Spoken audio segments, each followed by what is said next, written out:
آج میں بات کروں گا استاد اور شاگرد کے حوالے سے۔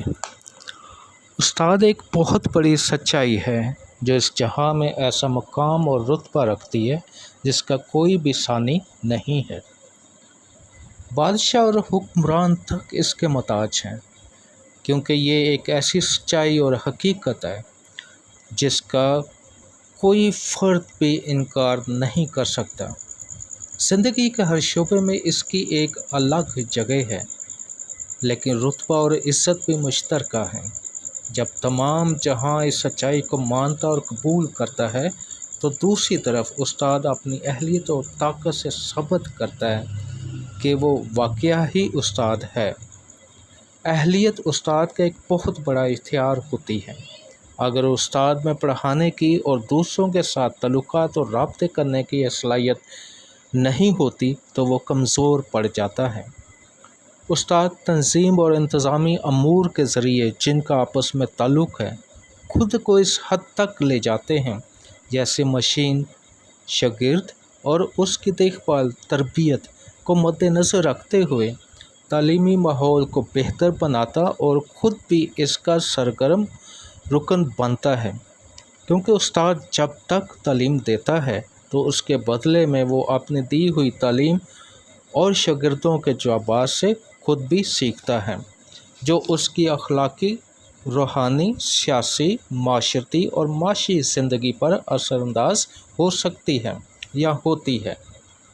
بچے کو گھر اور اسکول دونوں جگہ سے پیار ملنا چاہیے۔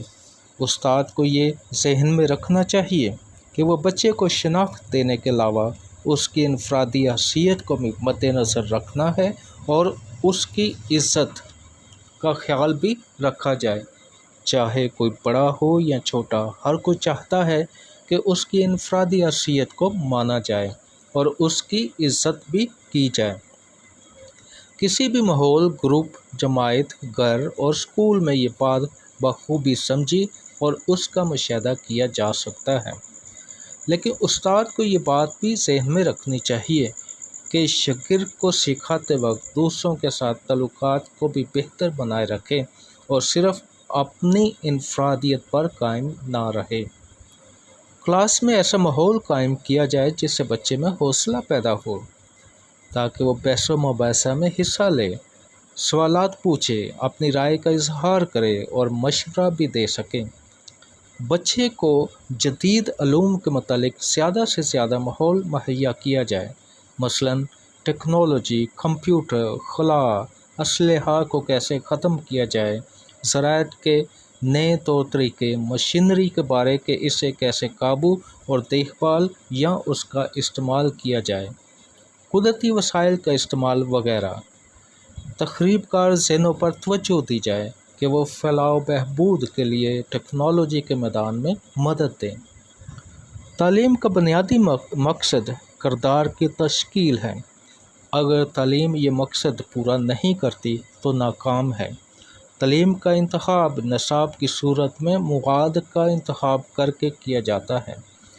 اس کے ساتھ ساتھ اس نظم العین کا تعین اور نظم و نسق قائم کیے جاتے ہیں جو طریقہ تدریس پر خاص دھیان رکھا جاتا ہے کہ آیا طالب علموں کو استاد سمجھا بھی سکتا ہے کہ نہیں، یا وہ کون سا طریقہ استعمال کیا جا سکتا ہے جس کے ذریعے سے استاد اس قابل ہو جائے کہ بچے بخوبی سمجھ پائیں۔ اس کے علاوہ امتحانات، تجربے اور نتیجے نکالے جاتے ہیں۔ یہ صرف اس وقت ممکن ہوتا ہے جب طالب علم اور استاد دونوں مل کر تعلیم کے عمل میں برابر اور مسلسل رہتے ہیں۔ اس کی مثال اس موٹر سائیکل سے یا گاڑی سے دی جا سکتی ہے جس کے پہیے ٹھیک ہوں تو موٹر سائیکل یا گاڑی چلتی ہے۔ اگر ان میں سے کوئی بھی پہیہ پنچر ہو جائے تو کام رک جاتا ہے جب تک اس کی مرمت نہ کی جائے۔ اسی طرح استاد یا شاگرد دونوں ہی اپنی اپنی ذمہ داریوں کو نہ نبھائیں۔ استاد کا کام پڑھانا اور تربیت کرنا اور شاگرد کا کام جو کام دیا جائے کرنا اور سمجھنا، تو تعلیم کا عمل جاری و ساری نہیں رہتا اور کردار کی تشکیل بھی ممکن نہیں ہوتی اور نہ ہی ذہن نشو و نما پاتا ہے اور نہ ہی